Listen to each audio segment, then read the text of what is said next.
Hello. Welcome back to the Civil Point podcast.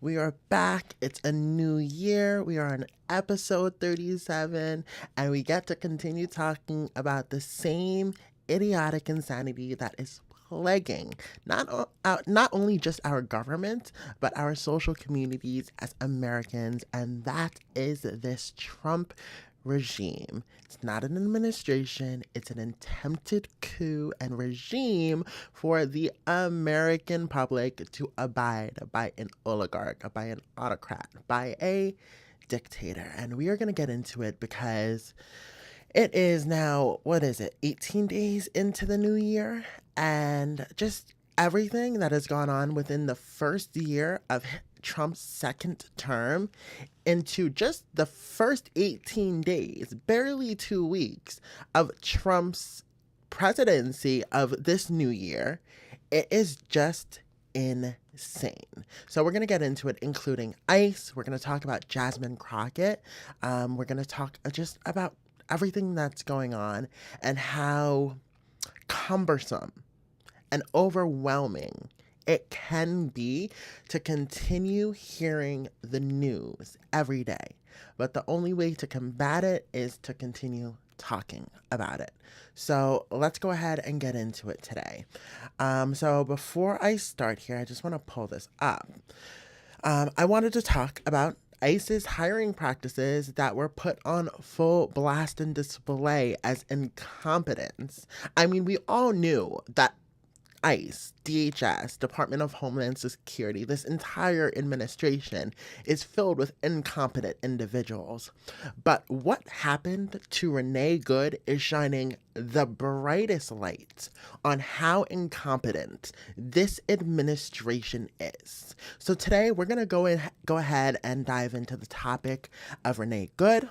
Rest in peace, an American citizen who was murdered in cold blood, mercifully in daylight, broad daylight. And we're going to talk about how this just affects the trajectory of what this administration can do if, what's his name? Jonathan Good is his name, who shot, Jonathan Ross, who shot Renee Good. We're going to talk about how, if he's not held accountable, what standard and precedent this sets for this administration. So let's go ahead and get into this all today.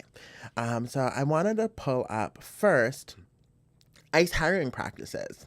So Laura Jadid, who is a journalist, decided to basically go undercover and say, I want to try and apply for ICE and see what's going on at their recruitment centers. And she did. She did exactly that. And she exposed what is truly going on in America, what is truly going on in our governmental agencies, and how incompetent these agencies are in their hiring practices, to the point where they truly have no care in the world. They just want bodies to inflict pain on American citizens. So Laura Jadid is an American journalist, and she went ahead and applied for ICE and went to one of their recruitment centers. And she received a final offer letter from DHS, the Department of Homeland Security, for an ICE position to go out and monitor and target American citizens. And the funny thing is that this was all just an experiment for her. She wanted to see what the commotion and the fuss was about, and see how easy it was to truly get into the eyes and holding guns to American citizens' faces. And she exposed it as being complete incompetence. So, after not filling out the paperwork, sorry, my watch is, I should probably put this on do not disturb so I don't get disturbed. Hold up. Sorry. But she completely exposed the incompetence of this agency that is led by Kristi Noem. So she received a final job offer from DHS after not even filling out all of the paperwork that is required for a DHS job opportunity, especially to patrol the streets and impound and intake and get citizens off of the streets. So she didn't submit specific important documentation such as domestic violence affidavits, medical information, and drug tests that weren't even flagged. So imagine going to a job, and a very important job, a government job, a job where you are dealing with American citizens and you are interacting with them. And I'm pretty sure I would want to know, as the head of Homeland Security and ICE, I would want to know who I'm sending out in these streets. But obviously, the Department of Homeland Security doesn't care. They just want bodies that want to inflict terrorism on American citizens.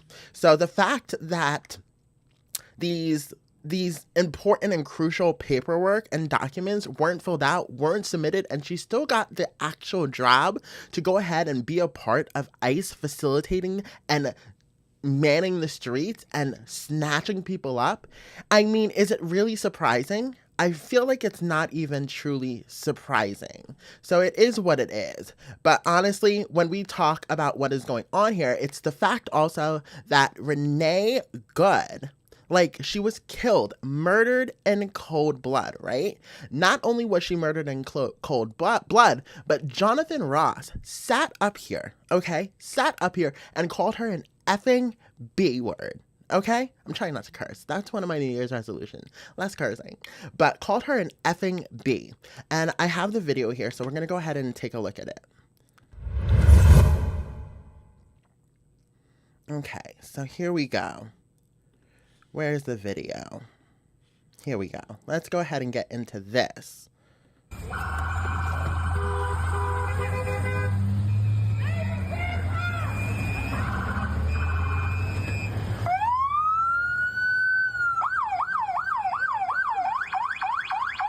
fine, dude. I'm not mad at you. Before we continue, you can see she's clearly trying to de-escalate the already volatile situation. Okay? And I feel that Renee's murder happened because this man felt insecure and emasculated by Renee Good's wife. Okay? That's my opinion. Show your face. I'm not mad at you. That's okay. We don't change our plates every morning, just so you know. It'll be the same plate when you come talk to us later. That's fine. U.S. citizen. You want to come at us? You want to come at us? And now you see him, he changes his hands, because if he was not premeditatedly ready to grab his gun and shoot her, he wouldn't have changed one hand to the other for his phone. I say go get yourself some lunch, big boy. Go ahead. Out of the car. Get out of the car. Get out of the car. Whoa!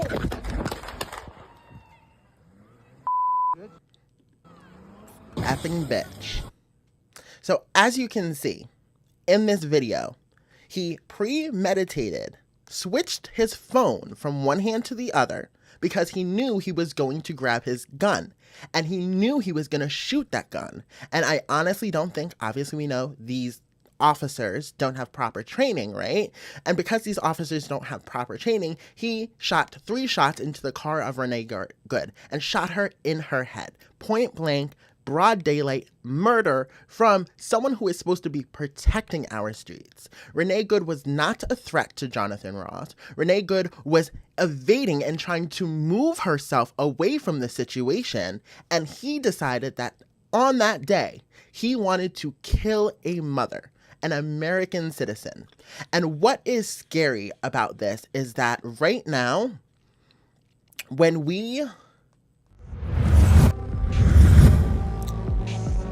what is scary about this is that right now is such a pivot. I keep saying this. We are in such a pivotal time in American history where every decision that is made to hold someone accountable could be the dire point of if we move another step to a dictatorship, a panopticon where we have no control over our own lives and we are surveilled, or a step to actually freedom and removing ourselves from this complete normalization of insanity that this administration continues to try and push forward. So when we talk about this, Renee Good's murder, because that's what it was a murder, you also have the fact that DHS an administrative agency in the United States continues to lie. Now, we already know incompetence. We already know these people lie.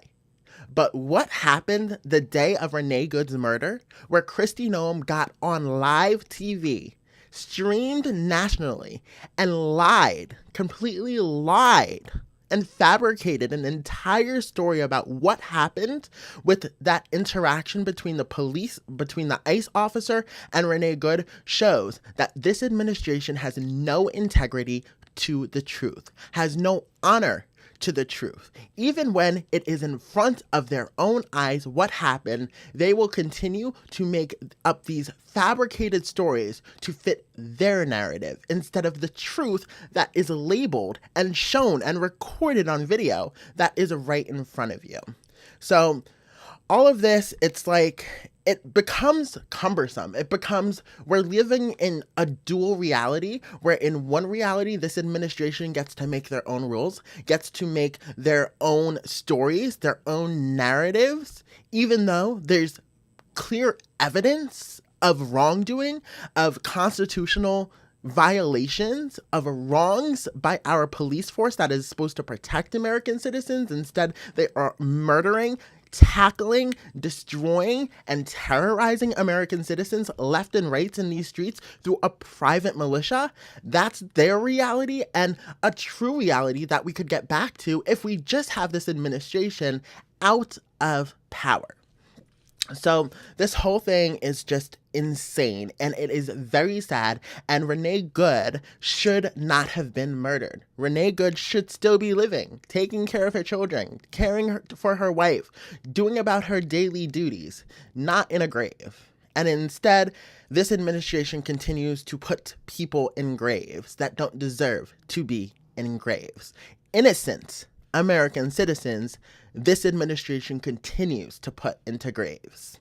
So all this to say, we also have this issue where the Minneapolis mayor, Jacob Frey, he made a statement, and I'm equating it to, we should just stay inside, not give ICE a reason to murder. And, you know, is that a logical statement? Is that a logical take? Yes. Why give ICE a reason? But at the same time, we are at a point in American history where people can't stay inside. Because now, ICE, this administration, Kristi Noem, they are violating the Constitution left and right. They are violating the Fourth Amendment left and right. And yet, we're supposed to stay inside? Well, if they're able to violate the Fourth Amendment, we see videos of ICE armies, private militia, just busting down people's doors. And the Fourth Amendment is supposed to protect that, protect us from unlawful seizures and searches. And yet we see clear videos of ICE doing this and violating without warrants. So again, it's like, how do we stay inside when they are infiltrating every part and every aspect of a private American citizen's life and right to privacy? So point blank, we have a rogue president. We knew that. And it continues to go off the guardrails more and more each day. And it will continue to ramp up, especially when it comes to our midterm elections. As you see, a lot of states have been really turning blue in regards to their votes for their elected officials, because people are starting to realize, oh, wait, this is not normal. This is not okay. We have neighbors literally being picked up and disappeared. This is not okay. So point blank, we have a rogue president. We have a rogue administrative agency in DHS, and they have no guardrails. And honestly, because of all of this, there's no prevention of terrorism, domestic terrorism that is being funded by the American government for the American people. There's no protection.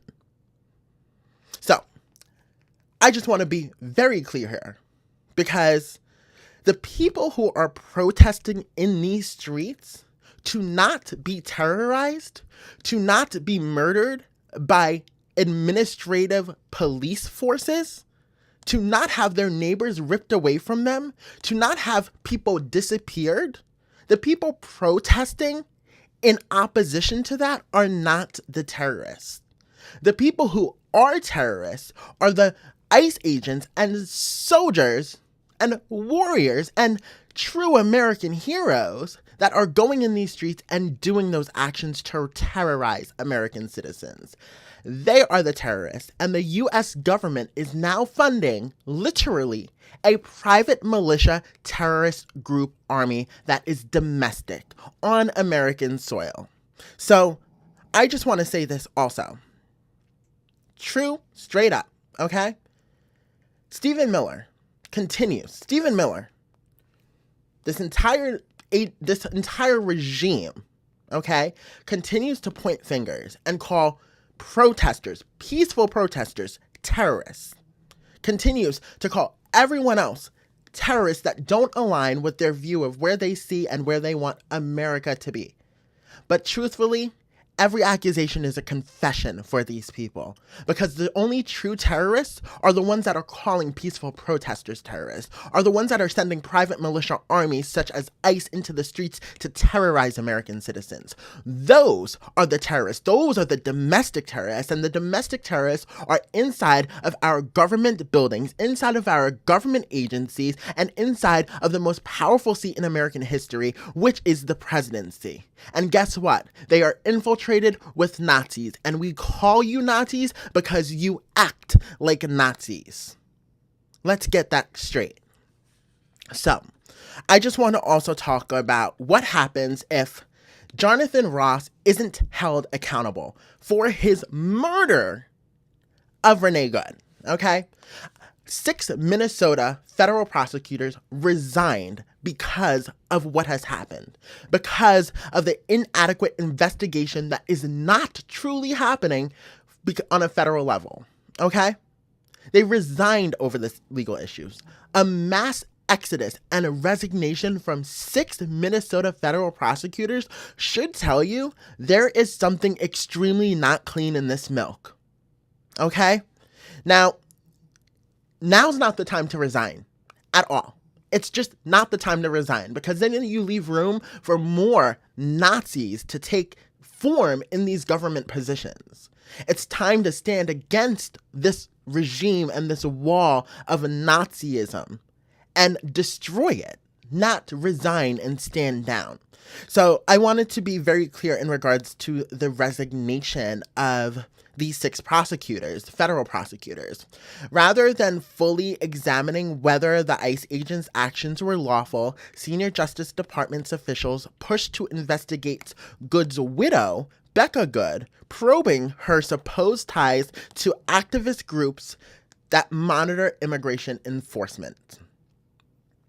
So, instead of our government doing their job, doing what our criminal justice system allows it to do properly and fairly, and investigate a issue, investigate a potential crime, instead of them doing their job, investigating, getting evidence, and adjudicating whatever the verdict is. No, instead of doing their job, they are pushing it aside. They're adding to the corruption. They are defending the indefensible, and they are saying, you know what, screw the rules.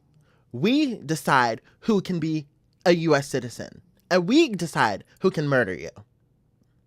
So this is where Jonathan Ross being held accountable is extremely critical and dire to our nation currently, because if he's not held accountable for his murder, guess what? That sets precedent. And when you set precedent, well then guess what?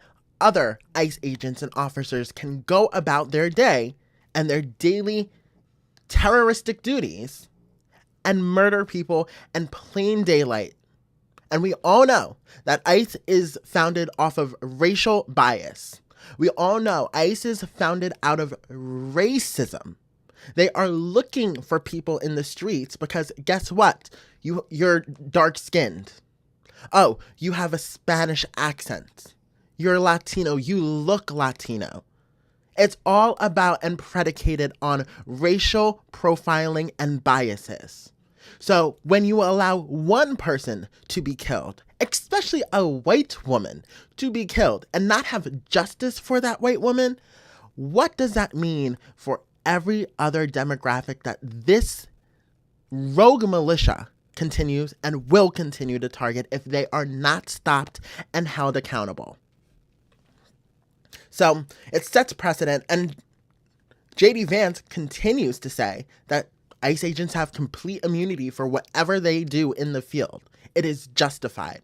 And the truth is, that is not legally sufficient, not legally sound, and there's not a legal standard for that. You can't grant immunity to every ICE agent because you want to. No, our criminal justice system has a process to understand and to review and to find evidence and to convict people such as Jonathan Ross if they are found guilty of using unreasonable or even, in his case, deadly force to murder an American citizen. So we just know that this administration has no integrity for the law, has no accountability for ICE agents. They will lie. They will tell you to not believe what you see and what you hear, and they will continue to divert your attention to some false narrative that is not true. So I want to go ahead and continue on here because that Renee Good situation, my condolences go out to her family, her kids, her wife, anyone in her life, because she should not have been murdered. Point blank, period. But let's continue on here. I want to talk about Jasmine Crockett here. So let me go ahead and pull up this video.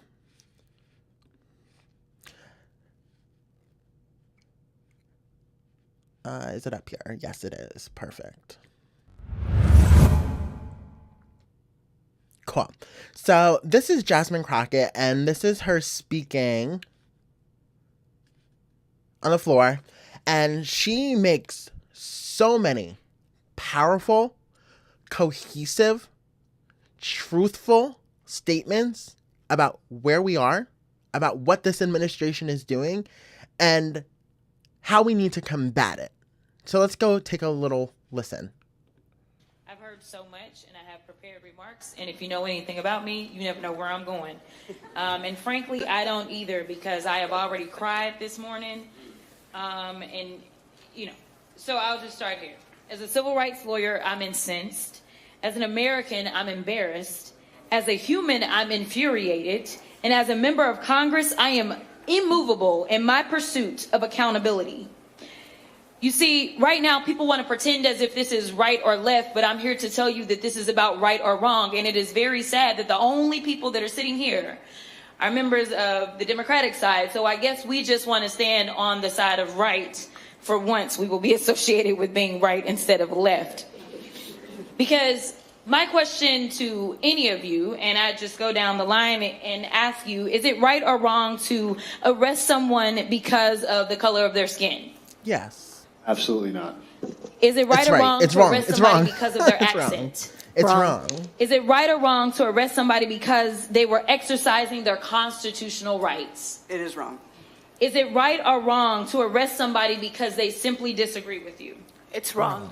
All right, so it seems like y'all all went to elementary school and y'all can tell right from wrong.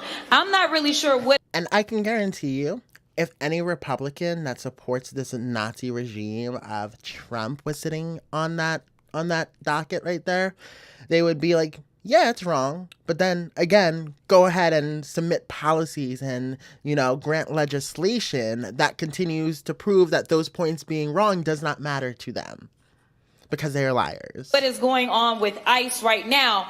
But I can tell you, and as we heard earlier, this is pure racism. I don't know why we want to tinker around with it and pretend as if it's something other than what it is. I like to call a thing. And he has told us time and time again who he was when he talked about certain people being from certain shithole countries. Those are his words. Only reason I'm cussing in this moment.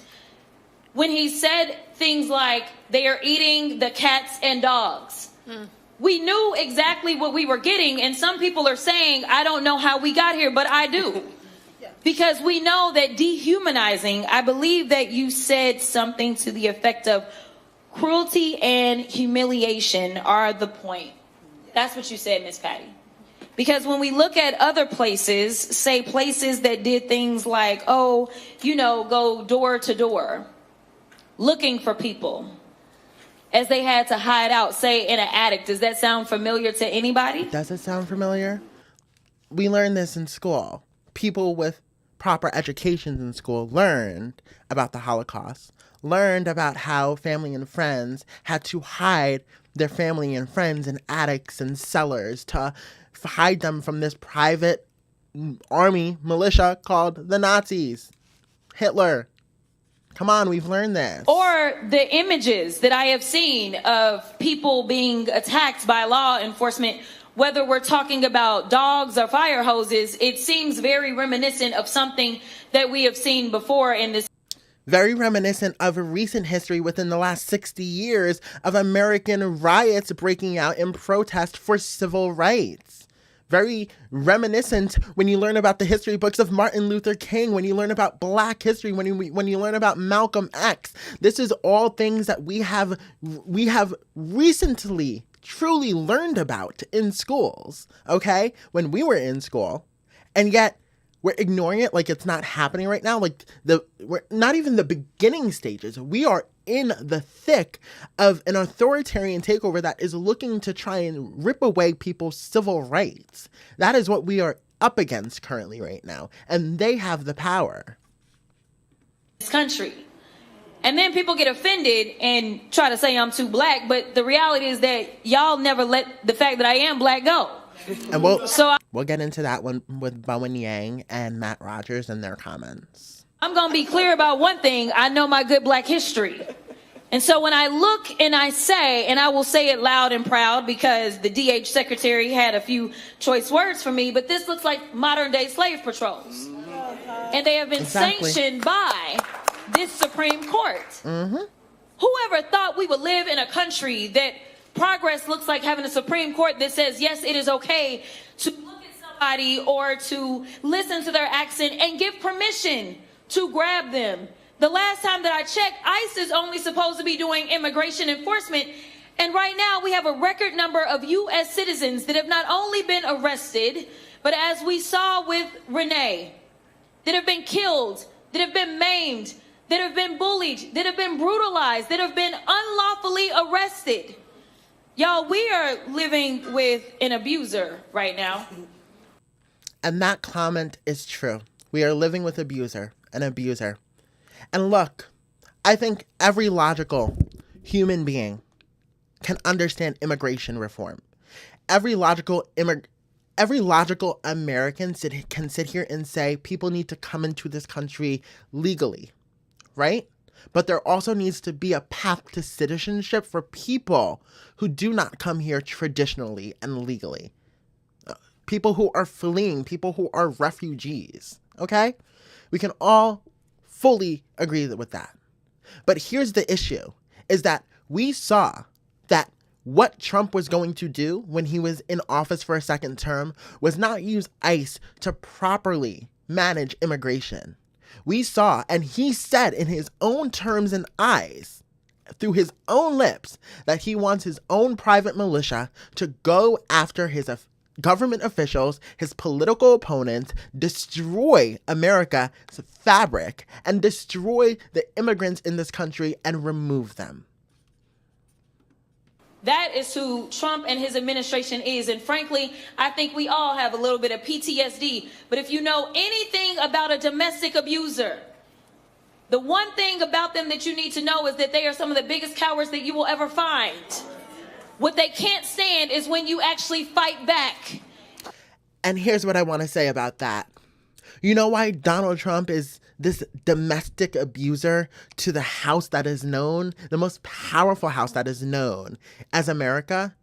He's a domestic abuser because he's trying to hide something. And that's another fact about abusers. They continue trying to hide their cowardice behind these strong-willed, big dick actions. But the truth is, they're hiding an integral secret that people need to know about. And in this case, Donald Trump's secret is none other than those Epstein files. And that is the truth.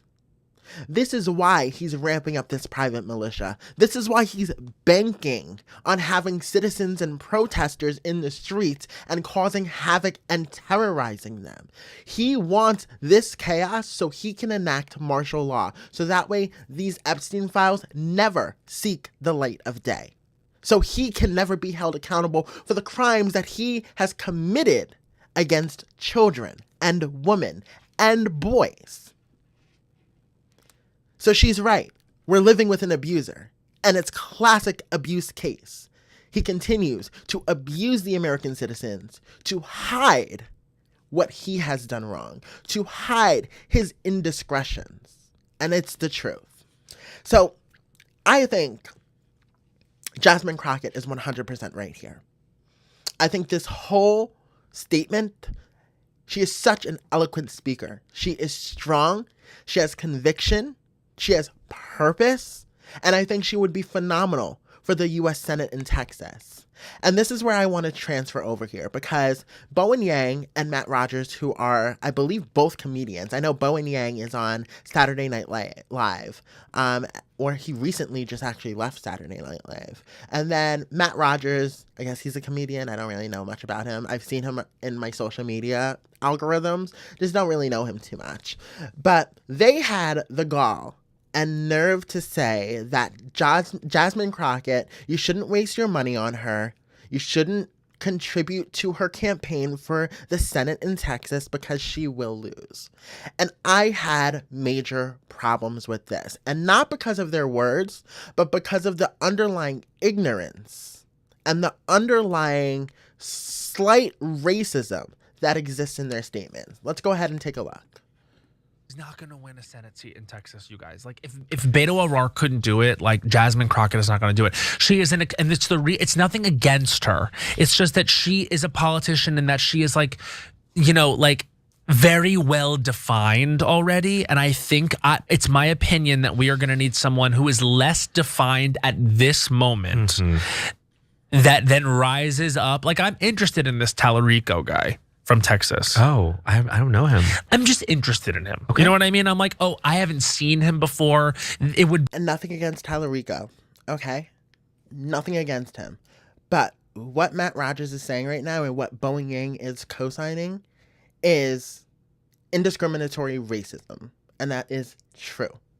Be hard for them to define him as anything other than what he is, which is like a rising Democratic politician from someplace like Texas, who is like, yes, speaking a little bit to the middle, but at least he's someone that like we can't define already. Okay. You know what I mean? Like Gavin Newsom is defined. Yeah. I believe Jasmine Crockett is defined. Yep. Like, I'm just trying to win here, and I really feel differently than we did in 2016. Like, the way to win now is to, like, go with the energy. So here I can understand what he's saying in a slight way. Not necessarily go with the energy, but go with the populace. I get it. I get it how that's the common sense trajectory that one would take. Especially Matt Rogers. But here's my problems with Matt Rogers' comments, and here's my problem with Bowen Yang co-signing these comments, is it's about electability, it's about putting Jasmine Crockett in a box, and it's literally about the clarity of leadership, not liability here. And as a gay man that Matt Rogers is, he should understand what his words are doing and how he is racially boxing Jasmine Crockett in under a label and saying we can't vote for her because she is a black woman with a voice.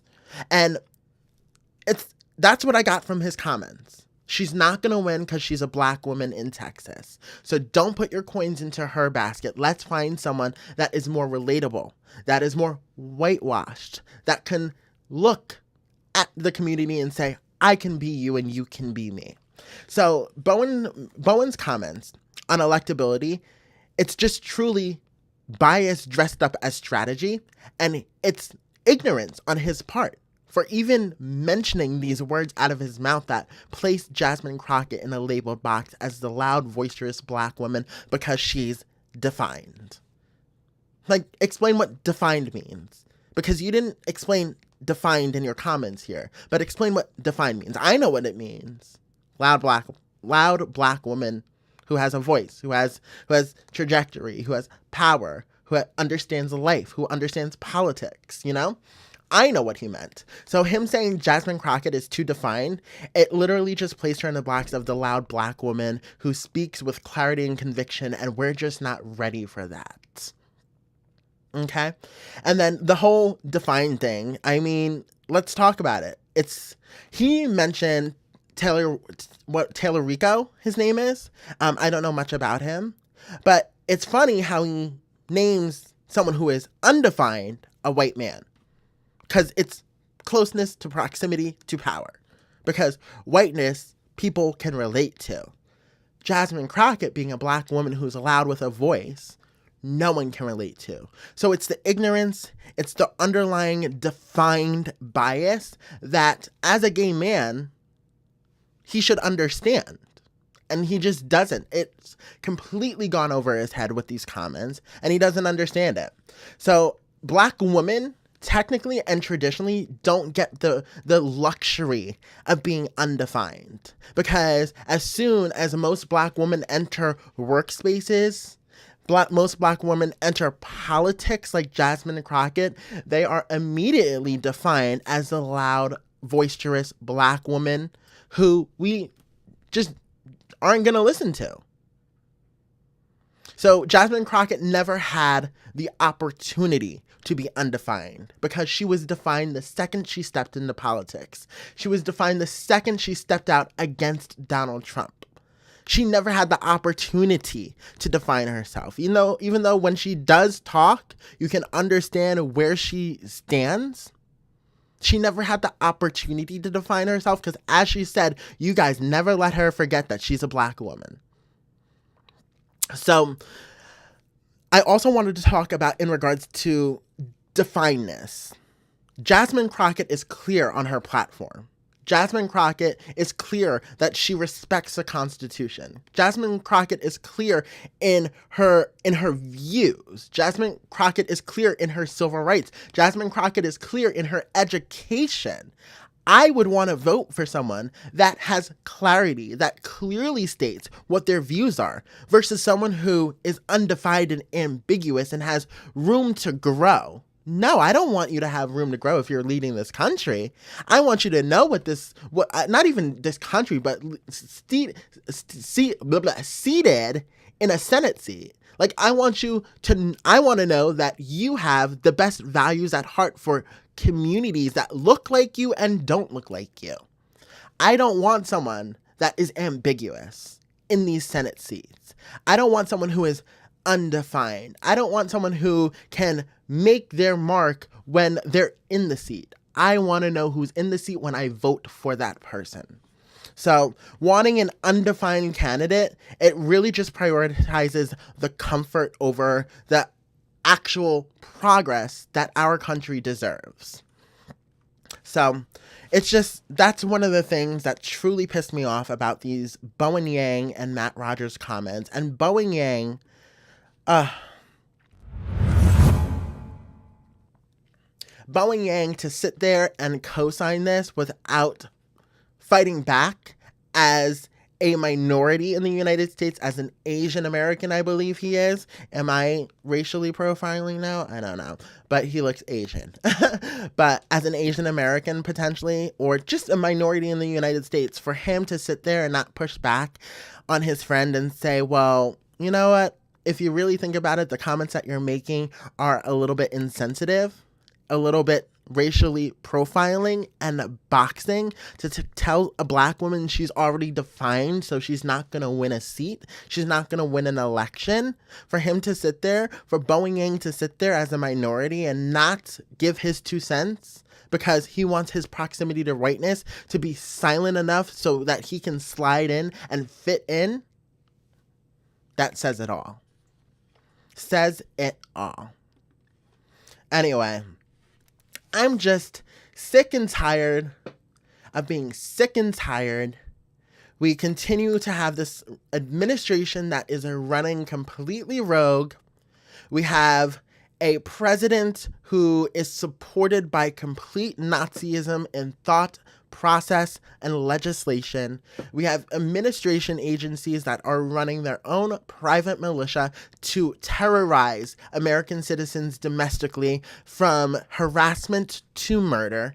And I'm sick and tired of the hypocrisy, the double standards, the criminal behavior that is treated as saviors, and the innocent people that are literally suffering and being defined as criminals illegally and unconstitutionally. So I'm sick and tired of it all. And honestly, I'm sick and tired of Trump and what he's done in his first year of his second term of presidency. If his first term wasn't enough, his second term and just the 12 months that we've had him in that seat has been way worse than just his first term's entirety.